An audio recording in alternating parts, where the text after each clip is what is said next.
بسم اللہ الرحمن الرحیم۔ ملفوظات حضرت مسیح موعود 4 نومبر 1905 لیکچر لدھیانہ۔ حضرت اقدس علیہ السلام نے فرمایا، یاد رکھو خدا تعالیٰ کے نشانات کو بدوں کسی سند کے رد کرنا دانشمندی نہیں، اور نہ اس کا انجام کبھی بابرکت ہوا ہے۔ میں تو کسی کی تکذیب یا تکفیر کی پرواہ نہیں کرتا، اور نہ ان حملوں سے ڈرتا ہوں جو مجھ پر کیے جاتے ہیں، اس لیے کہ خدا تعالیٰ نے آپ ہی مجھے قبل از وقت بتا دیا تھا کہ تکذیب اور تکفیر ہوگی اور خطرناک مخالفت یہ لوگ کریں گے، مگر کچھ بگاڑ نہ سکیں گے۔ کیا مجھ سے پیشتر راست بازوں اور خدا تعالیٰ کے ماموروں کو رد نہیں کیا گیا؟ حضرت موسیٰ علیہ السلام پر فرعون اور فرعونیوں نے، حضرت مسیح علیہ السلام پر فقیوں نے، حضرت صلی اللہ علیہ وسلم پر مشرکین مکہ نے کیا کیا حملے نہیں کیے، مگر ان حملوں کا انجام کیا ہوا؟ ان مخالفوں نے ان نشانات کے مقابلے میں کبھی کوئی نظیر پیش کی؟ کبھی نہیں۔ نظیر پیش کرنے سے تو ہمیشہ عاجز رہے، زبانیں چلتی رہیں، اس لیے وہ کذاب کہتے رہے۔ اسی طرح پر یہاں بھی جب عاجز آ گئے تو اور تو کچھ پیش نہ گئی، دجال کذاب کہہ دیا، مگر ان کے منہ کی پھونکوں سے کیا یہ خدا تعالیٰ کے نور کو بجھا دیں گے؟ کبھی نہیں بجھا سکتے۔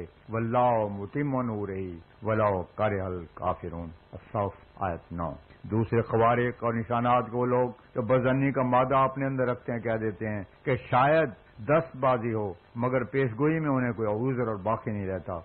اس لیے نشانات نبوت میں عظیم الشان نشان اور معجزہ پیشگوئیوں کو قرار دیا گیا ہے۔ یہ امر تورات سے بھی ثابت ہے اور قرآن مجید سے بھی۔ پیشگوئیوں کے برابر کوئی معجزہ نہیں، اس لیے خدا تعالیٰ کے ماموروں کو ان کی پیشگوئیوں سے اشراق کرنا چاہیے، کیونکہ اللہ تعالیٰ نے یہ نشان مقرر کر دیا ہے، لا یظہر علی غیب احدا الا من ارتضی من رسول، سورہ جن آیت 27۔ یعنی اللہ تعالیٰ کے غیب کا کسی پر ظہور نہیں ہوتا مگر اللہ تعالیٰ کے برگزیدہ رسولوں پر ہوتا ہے۔ یہ بھی یاد رہے کہ بعض پیشگوئیاں باریک اسرار اپنے اندر رکھتی ہیں اور دقیق امور کی وجہ سے ان لوگوں کی سمجھ میں نہیں آتی ہیں جو دوربین آنکھیں نہیں رکھتے اور موٹی موٹی باتوں کو صرف سمجھ سکتے ہیں۔ ایسی پیشگوئیوں پر عموماً تکذیب ہوتی ہے اور جلد باز اور شتاب کار کہہ اٹھتے ہیں کہ وہ پوری نہیں ہوئی۔ اسی کے متعلق اللہ تعالیٰ فرماتا ہے وَظَنُّوا أَنَّهُمْ قَدْ كُذِبُوا، سورہ یوسف آیت 111 میں۔ اگر ان پیشگوئیوں میں لوگ شبہات پیدا کرتے ہیں مگر فی الحقیقت وہ پیشگوئیاں خدا تعالیٰ کی سنن کے ماتحت پوری ہو جاتی ہیں۔ تاہم اگر وہ سمجھ میں نہ بھی آئیں تو مومن اور خدا طرف انسان کا کام یہ ہونا چاہیے کہ وہ ان پیشگوئیوں پر نظر کرے جن میں دقائق نہیں، یعنی جو موٹی موٹی پیشگوئیاں ہیں، پھر دیکھے کہ وہ کس قدر تعداد میں پوری ہو چکی ہیں۔ یوں ہی منہ سے انکار کر دینا تقویٰ کے خلاف ہے۔ دیانت اور خدا ترسی سے ان پیشگوئیوں کو دیکھنا چاہیے جو پوری ہو چکی ہیں، مگر جلد بازوں کا منہ کون بند کرے؟ اس قسم کے امور مجھے ہی پیش نہیں آئے، حضرت موسیٰ، حضرت عیسیٰ اور حضرت صلی اللہ علیہ وسلم کو بھی پیش آئے۔ پھر اگر یہ امر مجھے بھی پیش آوے تو تعجب نہیں، بلکہ ضرور تھا کہ ایسا ہوتا، کیونکہ سنت اللہ یہی تھی۔ میں کہتا ہوں کہ مومن کے لیے تو ایک شہادت بھی کافی ہے، اسی سے اس کا دل کام جاتا ہے، مگر یہاں تو ایک نہیں صدہا نشان موجود ہیں، بلکہ میں دعویٰ سے کہتا ہوں کہ اس قدر ہیں کہ میں انہیں گن نہیں سکتا۔ یہ شہادت تھوڑی نہیں کہ دلوں کو فتح کر لے گا، مکذبوں کو موافق بنا لے گا۔ اگر کہ خدا تعالیٰ کا خوف کرے اور دل میں دیانت اور دور اندیشی سے سوچے تو اسے بے اختیار ہو کر ماننا پڑے گا کہ یہ خدا کی طرف سے ہیں۔ پھر یہ بھی ظاہر بات ہے کہ مخالف جب تک رد نہ کرے اور اس کے نظیر پیش نہ کرے، خدا تعالیٰ کی حجت غالب ہے۔ اب خلاصہ کلام یہ ہے کہ میں اسی خدا کا شکر کرتا ہوں جس نے مجھے بھیجا ہے، اور باوجود اس شر اور طوفان کے جو مجھ پر اٹھا اور جس کی جڑ اور ابتدا اسی شہر سے اٹھی اور پھر دلی تک پہنچی، مگر اس نے تمام طوفانوں اور ابتلاؤں میں مجھے صحیح سالم اور کامیاب نکالا، اور مجھے ایسی حالت میں اس شہر میں لایا کہ 3 لاکھ سے زیادہ زن و مرد میرے مباحثین میں داخل ہیں، اور کوئی مہینہ نہیں گزرتا جس میں 2000، 4000 اور بعض اوقات 5-5 ہزار اس سلسلے میں داخل نہ ہوتے ہوں۔ پھر اس خدا نے ایسے وقت میں میری دستگیری فرمائی کہ جب قوم دشمن ہو گئی، جب کسی شخص کی دشمن اس کی قوم ہی ہو جاوے تو وہ بڑا بے کس اور بڑا بے دست و پا ہوتا ہے، کیونکہ قوم ہی تو دست و پا اور جوارے ہوتی ہے، وہی اس کی مدد کرتی ہے۔ دوسرے لوگ تو دشمن ہوتے ہی ہیں کہ ہمارے مذہب پر حملہ کرتا ہے، لیکن جب اپنے قوم بھی دشمن ہو تو پھر بچ جانا اور کامیاب ہو جانا معمولی بات نہیں، بلکہ یہ ایک زبردست نشان ہے۔ میں نہایت افسوس اور درد دل سے یہ بات کہتا ہوں کہ قوم نے میری مخالفت میں نہ صرف جلدی کی بلکہ بہت ہی بے دردی بھی کی۔ صرف ایک مسئلہ وفات مسیح کا اختلاف تھا جس کو میں قرآن کریم اور حضرت صلی اللہ علیہ وسلم کی سنت، صحابہ کے اجماع اور عقلی دلائل اور کتب سابقہ سے ثابت کرتا تھا اور کرتا ہوں، اور حنفی مذہب کے موافق نص، حدیث، قیاس، دلائل شریعہ میرے ساتھ تھیں، مگر ان لوگوں نے قبل اس کے کہ وہ پورے طور پر مجھ سے پوچھ لیتے اور میرے دلائل کو سن لیتے، اس مسئلے کی مخالفت میں یہاں تک غلب کیا کہ مجھے کافر ٹھہرایا گیا اور اس کے ساتھ اور جو بھی چاہا کہا اور میرے ذمہ لگایا۔ دیانت ایک ہوکاری تقوی کا تقاضا یہ تھا کہ پہلے مجھ سے پوچھ لیتے۔ اگر میں قال اللہ اور قال رسول سے تجاوز کرتا تو پھر بے شک انہیں اختیار اور حق تھا کہ مجھے جو چاہتے کہتے، دجال، کذاب وغیرہ، لیکن جبکہ میں ابتدا سے بیان کرتا آیا ہوں کہ میں قرآن کریم اور حضرت صلی اللہ علیہ وسلم کی پیروی سے ذرا ادھر ادھر ہونا بے ایمانی سمجھتا ہوں۔ میرا عقیدہ یہی ہے کہ جو اس کو ذرا بھی چھوڑے گا وہ جہنمی ہے۔ پھر اس عقیدے کو نہ صرف تقریروں میں بلکہ 60 کے قریب اپنی تصنیفات میں بڑی وضاحت سے بیان کیا ہے، اور دن رات مجھے یہی فکر و خیال رہتا ہے پھر اگر یہ مخالف خدا تعالی سے ڈرتے تو کیا ان کا فرض نہ تھا کہ فلاں بات خارج از اسلام کی ہے، اس کی کیا وجہ ہے، جس کا تم کیا جواب دیتے ہو؟ مگر نہیں، اس کی ذرا بھی پرواہ نہیں کی، سنا اور کافر کہہ دیا۔ میں نہایت تعجب سے ان کے اس حرکت کو دیکھتا ہوں، کیونکہ اول تو حیات وفات مسیح کا مسئلہ کوئی ایسا مسئلہ نہیں جو اسلام میں داخل ہونے کے لیے شرط ہو۔ یہاں بھی ہندو یا عیسائی مسلمان ہوتے ہیں، مگر بتاؤ کہ کیا اسے یہ اقرار بھی لیتے ہو بجوز اس کے کہ آمنت باللہ و ملائکتہ وکتبہ ورسلہ والقدر خیر وشر من اللہ تعالی والبعث بعد الموت، جبکہ یہ مسئلہ اسلام کے جز نہیں، پھر بھی مجھ پر وفات مسیح کے اعلان سے اس قدر تشدد کیوں کیا گیا کہ یہ کافر ہیں، دجال ہیں، ان کو مسلمانوں کے قبرستان میں دفن نہ کیا جاوے، ان کے مال لوٹ لینے جائز ہیں اور ان کی عورتوں کو بغیر نکاح گھر میں رکھ لینا درست ہے، ان کو قتل کر دینا ثواب کا کام ہے، وغیرہ وغیرہ۔ ایک تو وہ زمانہ تھا کہ یہی مولوی شور مچاتے تھے کہ اگر 99 وجوہ کفر کے ہوں اور ایک وجہ اسلام کی ہو تب بھی کفر کا فتویٰ نہ دینا چاہیے، اس کو مسلمان ہی کہو۔ مگر اب کیا ہو گیا؟ کیا میں اس سے بھی گیا گزرا ہو گیا؟ کیا میں اور میری جماعت اشہد ان لا الہ الا اللہ و اشہد ان محمدن عبدہ ورسولہ نہیں پڑھتی؟ کیا میں نمازیں نہیں پڑھتا؟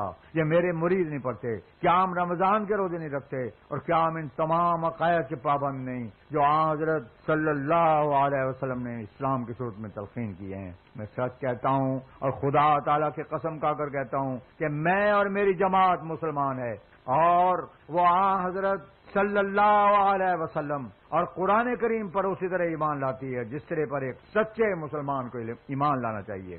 میں ایک ذرہ بھی اسلام سے باہر قدم رکھنا ہلاکت کا موجب یقین کرتا ہوں، اور میرا یہی مذہب ہے کہ جس قدر فیوز اور برکات کوئی شخص حاصل کر سکتا ہے اور جس قدر تقرب اللہ پا سکتا ہے وہ صرف اور صرف حضرت صلی اللہ علیہ وسلم کی سچی اطاعت اور کامل محبت سے پا سکتا ہے، ورنہ نہیں۔ آپ کے ثواب کوئی راہ نیکی کی نہیں ہے۔ ہاں، یہ بھی سچ ہے کہ میں ہرگز یقین نہیں کرتا کہ مسیح علیہ السلام اسی جسم کے ساتھ زندہ آسمان پر گئے ہوں اور اب تک زندہ قائم ہوں، اس لیے کہ اس مسئلے کو مان کر حضرت صلی اللہ علیہ وسلم کی سخت توہین اور بے حرمتی ہوتی ہے۔ میں ایک لحظے کے لیے اس حجب کو گوارا نہیں کر سکتا۔ سب کو معلوم ہے کہ حضرت صلی اللہ علیہ وسلم نے 63 سال کی عمر میں وفات پائی اور مدینہ طیبہ میں آپ کا روضہ موجود ہے۔ ہر سال وہاں ہزاروں لاکھوں حاجی بھی جاتے ہیں۔ اب اگر مسیح علیہ السلام کی نسبت موت کا یقین کرنا یا موت کو ان کی طرف منسوب کرنا بے ادبی ہے تو پھر میں کہتا ہوں کہ حضرت صلی اللہ علیہ وسلم کی نسبت یہ گستاخی اور بے ادبی کیوں یقین کر لی جاتی ہے؟ مگر تم بڑی خوشی سے کہہ دیتے ہو کہ آپ نے وفات پائی۔ مولود خان بڑی خوش چلانی سے واقعات وفات کو ذکر کرتے ہیں، اور کفار کے مقابلہ میں بھی تم بڑی کشادہ پیشانی سے تسلیم کر لیتے ہو کہ آپ نے وفات پائی۔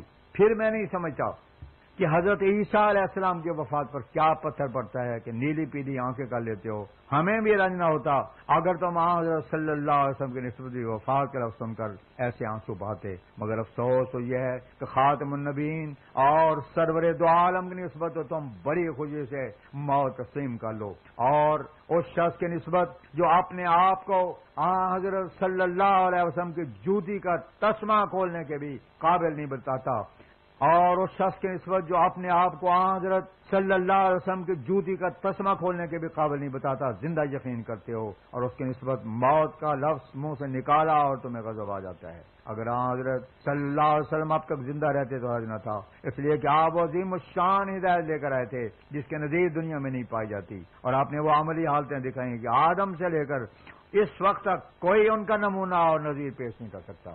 میں تم کو سچ سچ کہتا ہوں کہ حضرت صلی اللہ علیہ وسلم کے وجود کی جس قدر ضرورت دنیا اور مسلمانوں کو تھی، اس قدر ضرورت مسیح کے وجود کی نہیں تھی۔ پھر آپ کا وجود باوجود وہ مبارک وجود ہے کہ جب آپ نے وفات پائی تو صحابہ کی حالت تھی کہ وہ دیوانے ہو گئے، یہاں تک کہ حضرت عمر رضی اللہ تعالیٰ عنہ نے تلوار میں آن سے نکال لی اور کہا کہ اگر کوئی حضرت صلی اللہ علیہ وسلم کو مردہ کہے گا تو میں اس کا سر جدا کر دوں گا۔ اس جوش کی حالت میں اللہ تعالیٰ نے حضرت ابو بکر رضی اللہ عنہ کے خاص نور اور فراست عطا کی۔ انہوں نے سب کو اکٹھا کیا اور خطبہ پڑھا، ما محمد الا رسول قد خلت من قبل الرسل، آل عمران آیت 145۔ یعنی حضرت صلی اللہ علیہ وسلم ایک رسول ہیں، اور آپ سے پیش جس قدر رسول ہے وہ سب وفات پا چکے۔ اب آپ غور کریں اور سوچ کر بتائیں کہ حضرت ابو بکر صدیق نے حضرت صلی اللہ علیہ وسلم کے وفات پر یہ آیت کیوں پڑھی تھی، اور اس سے آپ کا کیا مقصد اور منشا تھا؟ اور پھر ایسی حالت میں کہ کل صحابہ موجود تھے، میں یقیناً کہتا ہوں اور آپ انکار نہیں کر سکتے کہ حضرت صلی اللہ علیہ وسلم کے وفات کی وجہ سے صحابہ کے دل پر سخت صدمہ تھا، اس کو بے وقت اور قبل از وقت سمجھتے تھے، وہ پسند نہیں کر سکے کہ حضرت صلی اللہ علیہ وسلم کی وفات کی خبر سنیں۔ ایسی حالت اور صورت میں حضرت عمر رضی اللہ تعالی عنہ جیسا جو قدر صحابی جوش کی حالت میں ہو، ان کا غصہ فرو نہیں ہو سکتا بجوز اس کے کہ یہ آیت ان کی تسلی کا موجب ہوتی۔ اگر انہیں یہ معلوم ہوتا یا یہ یقین ہوتا کہ حضرت عیسیٰ علیہ السلام زندہ ہیں تو وہ زندہ ہی مر جاتے۔ وہ تو حضرت صلی اللہ علیہ وسلم کے عشاق تھے اور آپ کی حیات کے سوا کسی اور کی حیات کو گوارا ہی نہیں کر سکتے تھے، پھر کیوں کر اپنی آنکھوں کے سامنے آپ کو وفات یافتہ دیکھتے اور مسیح کو زندہ یقین کرتے۔ یعنی جب حضرت ابو بکر نے خطبہ پڑھا تو ان کا جوش فرو ہو گیا۔ اس وقت صحابہ مدینہ کی گلیوں میں یہ آیت پڑھتے پھرتے تھے اور وہ سمجھتے تھے کہ گویا یہ آیت آج ہی اتری ہے۔ اس وقت حسان بن ثابت نے ایک مرثیہ لکھا جس میں انہوں نے کہا کنت السواد للناظری فعمی علی الناظر من شاء بعدک فلیمت فعلیک کنت حاضر، کیونکہ مذکورہ بالا آیت نے بتا دیا تھا کہ سب مر گئے، اس لیے حسان نے بھی کہہ دیا کہ اب کسی کی موت کی پرواہ نہیں، یقیناً سمجھو کہ حضرت صلی اللہ علیہ وسلم کے مقابلے میں کسی کی زندگی صحابہ پر سخت شاق تھی اور اس کو گوارا نہیں کر سکتے تھے۔ اس طرح پر حضرت صلی اللہ علیہ وسلم کے وفات پر یہ پہلا اجماع تھا جو دنیا میں ہوا، اور اس حضرت مسیح کی وفات کا بھی کلی فیصلہ ہو چکا تھا۔